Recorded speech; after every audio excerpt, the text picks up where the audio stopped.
Day mga kabugis, ito na naman tayo sa isa na namang bougainvillea session. Ipapakita ko sa inyo kung paano ako nakakakuha ng mga malalaking RS natin. Ito, papunta kami ngayon sa isang barangay dito sa bayan ng Nara. Meron tayong nabili dito na 5 puno at ito, naka full battle gear kami ngayon at huhukayin natin para makakuha na naman tayo ng mga magagandang materyales.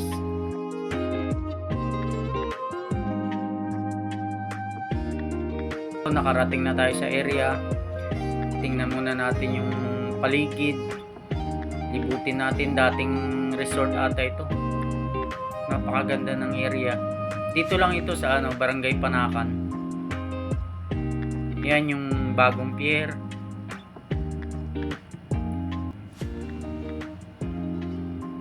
At yan yung lumang pier. Ganda ng area.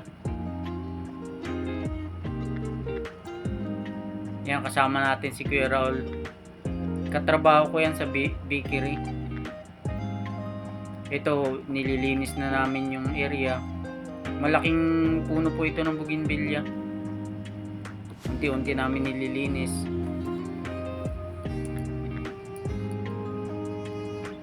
Ito, meron akong nakuhang ugat.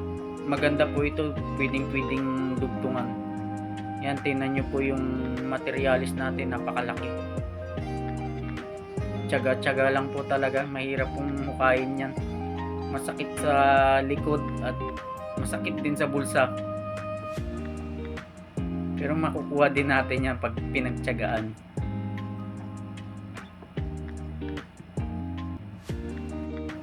Ito pong hobby ko na ito ay talagang nakakapagod at medyo magastos din po dahil hindi po mura ang pagbili namin sa mga materialis na ito, pero very rewarding naman po pag nakuha na natin at nabuhay na natin at nadugtungan natin ng mga iba-ibang variety.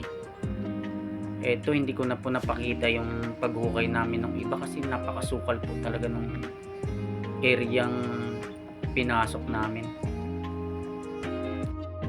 Pauwi na kami. Halos mga 6 na oras din namin hinukay yun.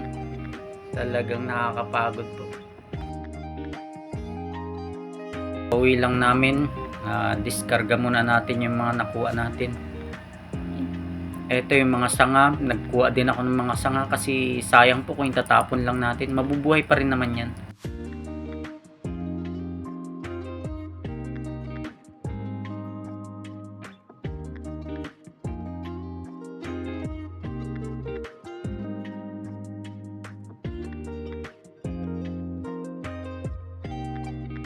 Ang mga nakuha natin yan, may ugat.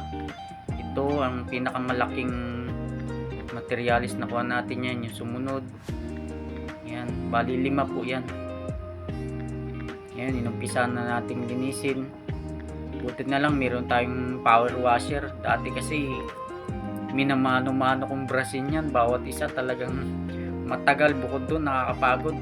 Itong pressure washer, napakalaking tulong dahil bubumbahin mo na lang siya, tututok mo na lang sa kanya, malilinis na siya. Yan, bago natin itanim sa bago niyang pot, tanggalin muna natin yung mga sangang maliliit para yung malalaki lang ang matira. Maghalo muna tayo ng lupa. Pinaghalo-halo ko lang yung ipa, buhangin, bago sunog na ipa, tapos kusot. Ang ratio ko po dyan ay 1:1 lang. Kung isang sako ang buhangin, isang sako din yung ipa, tapos isang sako din yung bulok na ipa.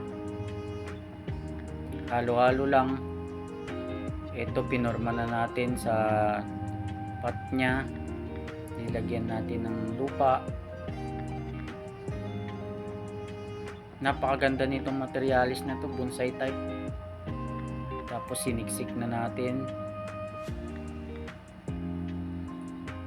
Ito naman yung isa Nagpatulong na ako sa misis ko kasi kailangan nating talian dahil medyo malakas ang hangin para stable siya.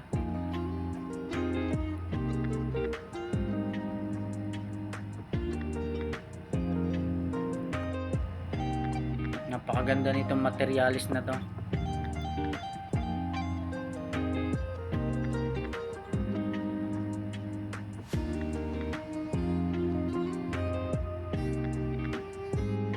Ito, na itanim na rin po natin yung pinakamalaking materialis na nakuha natin.